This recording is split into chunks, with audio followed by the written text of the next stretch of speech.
garlic marinated bistro filet for the same price. You get veggie of the day and you get your choice of a side. $22. Awesome price on the steaks. They're highly rated. People love them. Happy hour going on right now with a $5 happy hour on Modelo and my favorite, the Club Tails. They are my favorite. And right now they've got a summer special on Cazadora shots. Hang out with Chef Lonnie. He's hand-cutting the steaks each morning. Jackson's Bar and Grill, 6020 West Flamingo. Get in there now. It's at Flamingo and Jones. So we're going to get to Myles Simmons here in just a second. But I know you were thinking about being on the opposite side of – actually, no. No. You're on the same side as JBT with the Colts game, right? That's right. I just knew that was his team, but kind of the same reasoning that they have just, been upgraded so much. And from a power rating sense, I have throughout the last 2 weeks, but I think it's just gotten a little too far. And now laying that many points on the road, plus the Titans, they played two playoff teams from last year and some of the better defenses. So I think they can do okay here. Keep it close. We didn't get to a couple of your college picks. So you're going to fire on the BYU game? I am. I do like the spot here for East Carolina. I like the quarterback too, and Kaden Hauser. He's played well, completing 72% of his passes, 5 touchdowns, 1 INT. Again, a lot about just playing numbers. I liked it better at 7, but I still like it here, getting 6.5 with them at home. BYU having to travel in this game. Okay, give me a second game. Second game, I'm pretty high on Memphis, and don't want to take too much away from last week because Troy did lose their quarterback mid-game, but that was a game that people had circled, especially because how Troy played against Clemson, and Memphis just went there and handled their business. And this is a weird sandwich spot for Arkansas, coming off of a big game, a game they could have won against Ole Miss, and now they have Notre Dame up next. So I might come in here taking Memphis not so seriously. We're going to hit a bunch of Raiders angles with Myles Simmons from Pro Football Talk here in just a couple minutes. The William Hill number on the Raiders win total is now sitting at 7.5. It kind of went all over the place in the preseason. They're 1-1. The under on the 7.5 now has a minus 145. What do we do with this if you want to play now? I think it's an overplay. I think that move has more to do with the teams in their division than it has to do with them. I think that a lot of people thought the Chargers were going to digress a little bit from last year, and we're seeing them just come out on fire. And then I think in people's minds, they're thinking the Chiefs are going to turn it around, right? So with all that being said, and the Broncos, yes, they lost that second game, but really could have won that, and it was a good game for Bo Nix, where in the first game, he didn't have a good game, but they won because of their defense. So I think it's a lot just because of the division that they're in, which does make sense, but I think the Raiders are going to be competitive in other division games. I think it was just a tough matchup, that first one against the Chargers. Let's also deal with reality here. How good do we think the Broncos are? I do still think the Broncos are pretty good. Why? I think they're like the Chargers. I think they're well coached on both sides of the ball. I think Bo Nix is good enough to run that offense, and I think we saw it in the last game against the Colts again, even though the first one looked pretty bad. And I think they're a top 3 defense. I really do. Myles Simmons is in. Myles, how you doing, buddy? I'm doing well. How are you guys? We're good. The Chiefs and the Eagles are both not real pleased right now. If we can we fire Mailata and his comments on WIP, as he was more than annoyed, and I'm thinking he's echoing the voice of his coach here, but Mailata annoyed that all the tush push stuff has come up and that the pot is being stirred by the Chiefs. Fire this. What I don't understand is them using it as an excuse to why we won the game. I think it's incredibly disrespectful to my brothers on defense and special teams who bought out that game, who had our backs when we weren't moving the ball or we weren't doing anything. That pisses me off because we give so much to this game, and to kind of base off a short yardage play that is a football play and say that we won the game off that. Okay, I'm going to make a joke because I like Jordan Mailata. Okay. Maybe his opinion could be discounted because of his background. So I'm sure he's like, rugby. I can't do his accent, his Aussie accent or Rugby. New Zealand accent. Okay, give me your reaction to what Mailata said. Disrespectful. Well, I don't think that Jordan Mailata has a really good argument here if he's going Whoa, to talk about the yeah. So that's about the only accent I can do. I don't really see what he's talking about. I think that a lot of what the discussion has been based off of what Dean Blandino said, not anything that the Chiefs were really saying, which is this play is too hard to officiate. And look, they were getting, as Sean McVay termed it, a quote rolling start unquote on multiple of these tush pushes. They're lined up offside, right? Like Kadarius Toney when you have these plays. So that's really what it is. And, I think that, and I just saw somebody post this on Twitter earlier today, and I would shout them out if I could remember who it was, but I don't. But the thing to me is the way that Green Bay approached this in the offseason when they, were either told by the NFL or they did it themselves, put the proposal in to ban the tush push. The way that it was proposed was, hey, this play is not safe. But I think, and that if this play had been more, hey, this is too hard to officiate, there are multiple fouls that occur on this play habitually, then that would have been a much better argument than the NFL to eliminate this. And I think that they would have had the votes if that's the way they went about it. And I think that in this coming year, in the offseason, when I talk to you guys from wherever the league meeting is in the coming offseason, that's what's going to happen. And it's going to be, hey, the argument now is this play has too many fouls that occur habitually, and that's why we're going to eliminate it. And I think that that's a much better argument than it's not safe when there is no evidence that it's not safe, and the argument that it's not aesthetically pleasing, blah, blah, blah, whatever. But if you cannot officiate it properly, and there are multiple fouls that occur habitually on this play, then it shouldn't be in the game. Like, that to me is more the problem than, oh, the Eagles can do it and nobody else can do it, and there might be people that get hurt. If it's an illegal play, then you can't do it without doing it illegally, then you shouldn't be doing it at all. Okay, I'll give you a couple things very quickly and in snarky fashion. If these officials can't officiate it, get rid of all of them. Second, for the rest of the year, officiate it. Throw flags. Correct it. Make an effort. Because if you don't make an effort and there aren't flags on these plays and we see that there should be flags every week, then I'm starting to think this is all a friggin' work and that Roger Goodell put up the officials to whine and piss and moan about it because he didn't get his way, so now he's using officials to state his case. Throw the flag. Well, throw the flag, but you've got to be able to see it and officiate it. I mean, that was Dean Blandino's point, is that because everything is so compact and you don't have the usual splits, right? The space between the offensive linemen. You don't have folks that are further out in the formation, and it's worse than a wing T or like a victory formation for things like that. That's why it's harder to officiate. And so I don't disagree with anything you're saying, Steve. I think that they should be throwing flags, right? They need to officiate it properly. But if they can't, then get it out. Because if there are, and it's not why the Chiefs lost. And I think the Chiefs, most of them would tell you it's not why they lost, right? When you have your former all-pro tight end give the ball away on the goal line, like, that's why you lost the game. It doesn't really have much else to do with the tush push. The reason why we call it the tush push is because it's not a natural football play. That's the other thing that I take issue with Mailata. It's not a natural football play. Like, we've been seeing QB sneaks for all time, but this is not something that is natural to the game. It's an evolution of the game. It's team finding an edge, and I applaud them for that.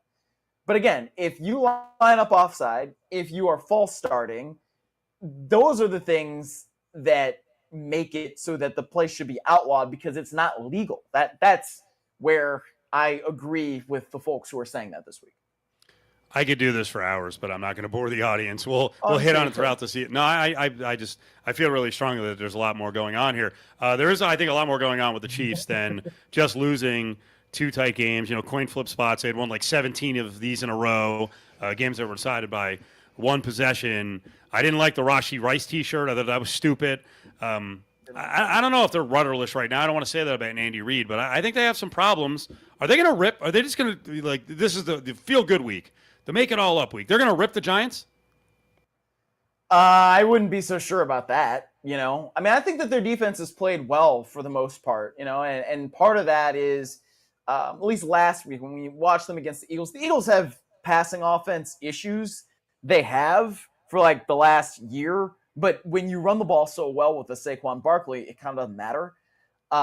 So that's one thing. But the Russell Wilson, and I know that they're playing the Cowboys, like he played pretty well last week, right? Malik Neighbors is a top tier receiver. So that's something where, look, especially with Fulton, being hurt right now, the Chiefs could have some issues with that at corner. So I'm not necessarily sure that the Chiefs can just go rip the Giants. I wouldn't count on that at all. I think they'll play better. I think they will probably look more focused. One of the things that I've thought about the Chiefs coming into this year is that there's a chance they had a better team, but they had a worse record than they did last year, just given all of the improbable ways that they just seem to keep winning in 2024.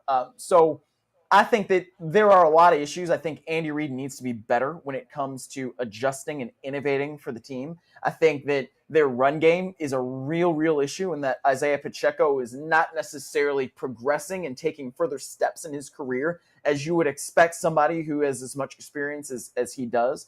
Kareem Hunt is older as a running back, and he's one of those guys, if you need a few yards, great. Beyond that, I don't know that he's got the explosion. So there are a lot of issues. One good thing for them is that Xavier Worthy was back at practice today. And it seems like he is on track to play on Sunday. We'll see if he actually does. But there are a lot of issues that I do think Andy Reid needs to be better for that team and progressing the offense in such a manner that they look less rudderless, because they have on offense and they've not looked explosive for years now, right? This is not new. Let's break down one of the Monday Night Football games, the AFC West matchup with the Chargers and the Raiders. 19-play, 11-minute drive for the Raiders to end the third into the fourth quarter. Thoughts on that, starting with the Las Vegas side? Well, I thought, and I don't mean to just dismiss what you're saying, Alex, but it had a lot to do with the way the Chargers were playing defense, right? I mean, Jesse Minter has done, I think, a really good job of making it that if you're going to go down the field on us, we're not really going to give you the explosives. We're going to make you take a long time, have long drives, take up so much clock so that you don't have the luxury of just getting down the field quickly. And there were a couple of times where there were some coverage busts and the Raiders just could not take advantage of it, not necessarily only on that drive, but throughout the course of that game. So I think that when you have a veteran quarterback like Geno Smith, he was trying to take what the defense was giving him. But at a certain point, you got to hit something. And also the issue that I had with that drive was they were down multiple possessions. The Chargers had taken about a little over half the third quarter. So we were 2 possessions in with 10 minutes left in the fourth. And the Raiders need to be moving with some more urgency, because who knows how many possessions you're going to be able to get. And unless you can go down the field and score a touchdown, then you don't know what's happening here. So that's where my issue with the Raiders was that they weren't being urgent enough in getting to the line, getting a play, trying to make things happen. And, sometimes when you go tempo, that's when you can get those coverage busts. You're kind of forcing them into saying, okay, we got to declare quickly. We have to make sure that everything on defense is right. And sometimes you can goad them into making a mistake. So that's where I have so much respect for what Minter is doing with the Chargers defense. I think he's doing a really nice job. But from the other perspective of that, if that's going to be the case where they're not going to give you that much, you have to be urgent, right? You have to make sure that you are getting down the field. You're getting to the line of scrimmage, especially when you're down multiple possessions in the second half and you don't know how many you're going to get. That to me is where the Raiders kind of erred. Myles Simmons on ESPN Las Vegas from Pro Football Talk. And, the worst part for Raiders fans is they had a chance down the stretch because, as you tweeted, are the Chargers charging? Yes. Yeah. Well, I mean, they tried to, right? I mean, going for it where they went for it, and with the play that they have, which was a jet sweep. I don't really understand why you do that when you've got a guy like Najee Harris who is like Kareem Hunt.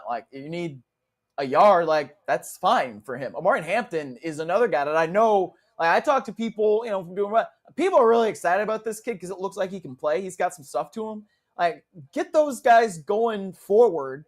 get your big uglies on the offensive line doing what they're supposed to do and go forward. Right? You don't need to do that jet sweep stuff. Like, that doesn't make any sense to me, from at least, especially with Greg Roman as your offensive coordinator. So the Chargers were trying their damnedest to give that game away, and the Raiders just could not take it because they just really, really struggled to get anything going offensively. And look, I think another thing is, when you have a new offensive coordinator, and Chip Kelly has been in the college game for a while, it doesn't mean that he doesn't know pros. He does. He was a head coach for a while. But I think him and Geno have to get a little bit more symbiotic, on the same page. And I think that they will throughout the course of the year. And the Raiders don't necessarily have the best weapons either. And Brock Bowers was hurt. Like, I kept seeing that people were like, how does Brock Bowers only have Rammer? It's like, dude, like, Brock Bowers barely practiced this week because he's got a hurt knee. So, like, that was another issue. You weren't with your full complement of weapons. All right, so there are a lot of reasons, I think, why the Raiders played the way they did on Monday night, and I expect that they will continue to get better. But look, they're 1-1, so is most of the league. Sticking with the Chargers defense in the loss with Khalil Mack, but I mean, they stepped up in that game. Do you think it's going to cost them moving forward? I think anytime you don't have a guy like a Khalil Mack in there, it makes a significant difference. I mean, he's one of those guys that they just seem, he's a pro's pro. He handles his business. He's still one of those rushers that you're afraid of in a lot of ways because he can still wreck a game. And, I thought that he's played pretty well over the course of these first 2 weeks. And so now without him, teams are going to be able to better game plan to what the Chargers might do without him, since we saw a game basically 3 quarters without him. And the Raiders aren't necessarily expecting that. Again, when you have a defense that is as stingy as the Chargers, it makes less of a difference in some way because that back end of that defense is so good that they're going to give the front end opportunity. So guys like a Bud Dupree, right? He's going to play a little bit more probably now with Khalil Mack out, a former first-round pick in his own right.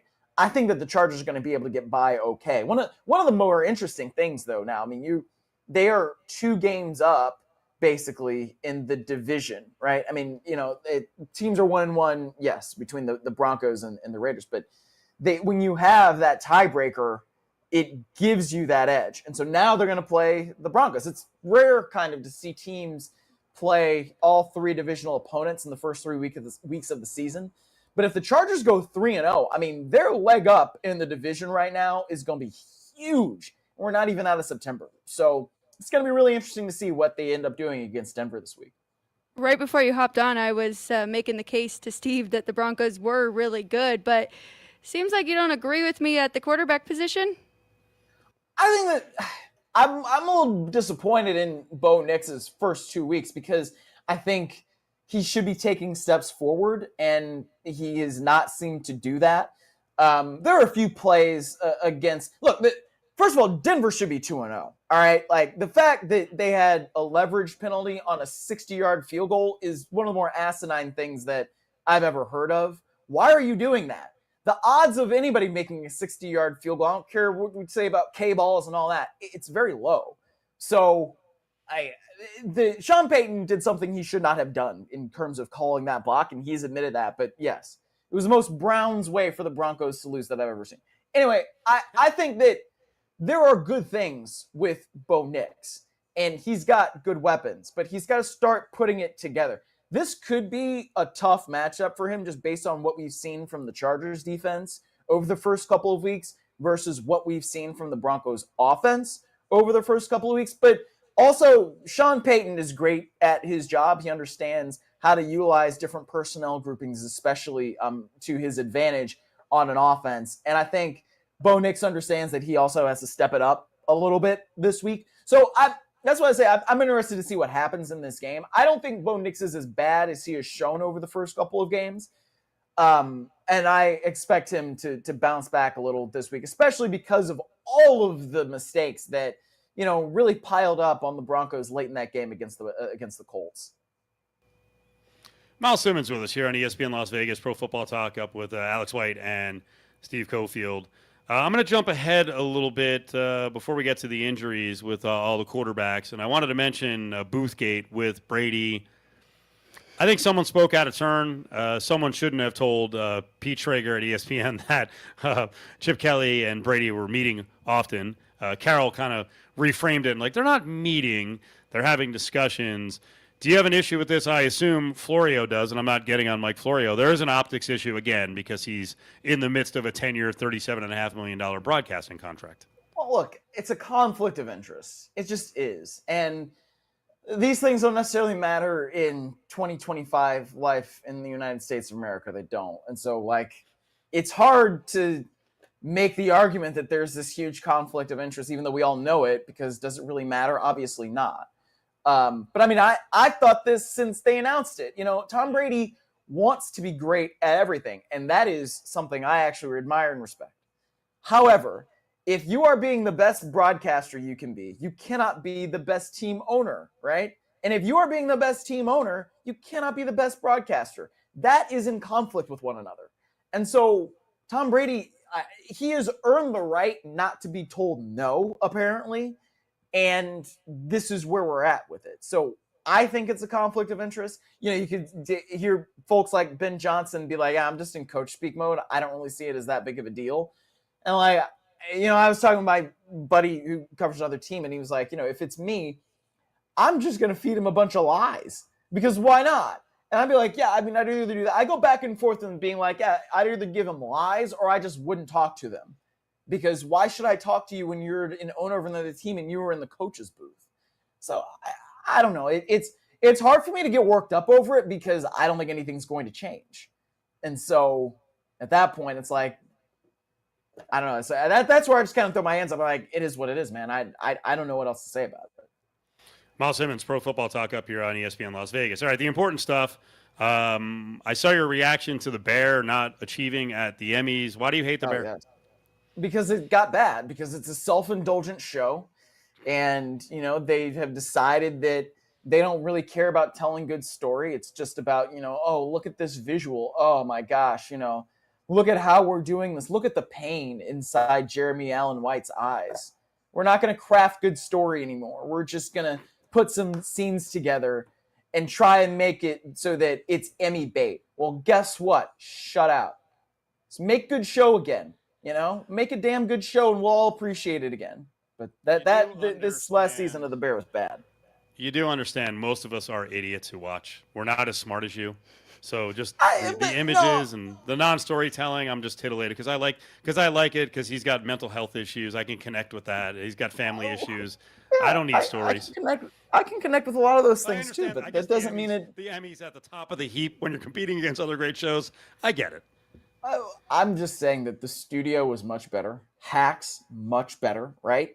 Those are. I mean, the studio obviously still in its first season, but Hacks has basically been on for about the same time as The Bear, and Hacks continues to evolve. They push story forward, and they also have shots that are beautiful. They also have actors that are terrific. Hollywood. So really Hollywood out there. That's all I'm saying. Hey, I live in Los Angeles. What do you expect? I totally appreciate your appreciation for it. Okay, I'm a mouth breather, so I'm going to go real low level here. You are from Ohio. I don't know how big Skyline Chili is in Cleveland. Maybe it's banned not from that area. Oh no. I know you're a picky eater. I'm going to Ohio. I'm going to Oxford, Ohio, Hamilton, Miami of Ohio for a UNLV game. I'm very stressed out. When can I get my Skyline?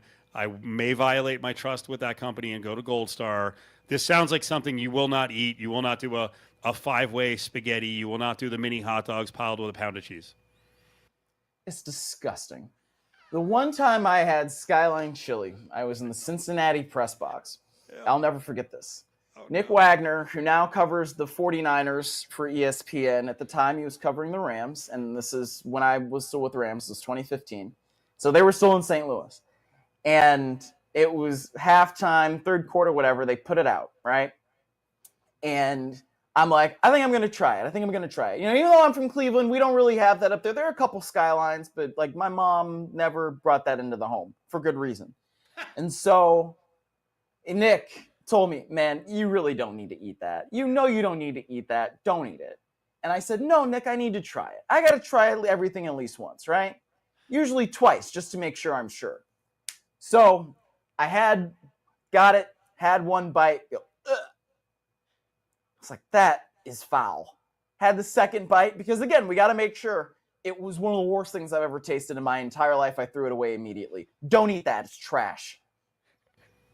Well, you're not going to stop me. I love it. Yeah, I cannot be stopped. Wow. I will not be stopped. I will say that almost everyone in my life, I'm to be judged. Everyone in my life hates it. I worked with a guy named the Sports Pig. That was self-dubbed. He was 5'9", 475, and I took him to a Skyline in South Florida, and he was like, "This is terrible." It didn't even pass the bar for the Sports Pig. But I love it. And that is all you need to know. That's all you need to know. Myles. Do you like black licorice too? Like, what other things that people should not like? I know. I don't, but my father does. So maybe this is a genetic issue with pops. What's going on with Peacock this week? We got everything on PFT Live. You can check out the clips on NFL on NBC YouTube page, or of course on the Peacock app. Streaming whenever you want it. I'm doing a southpaw stance. Myles Simmons on Twitter. Ready? Pop, pop, pop, pop, pop. That's you on Twitter now. I like that. I like the jabs. You get the little one-line jabs. You're not running out of characters. Just quick hits. You know, that's how I get in football season. You know, sometimes that's all you need. Myles A. Simmons up on Twitter. Myles, thank you. Thanks for breaking my heart on Skyline, but you ain't gonna stop me. I'll see you, buddy. That's okay. All right, take care, guys. And that's why when Justin Watkins was in last hour, and he's like, "Oh, I love it. Yeah, it's great. Try it." I'm like, I don't know what's going on right now.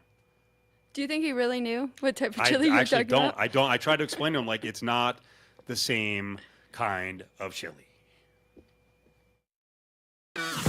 Your home for everything sports.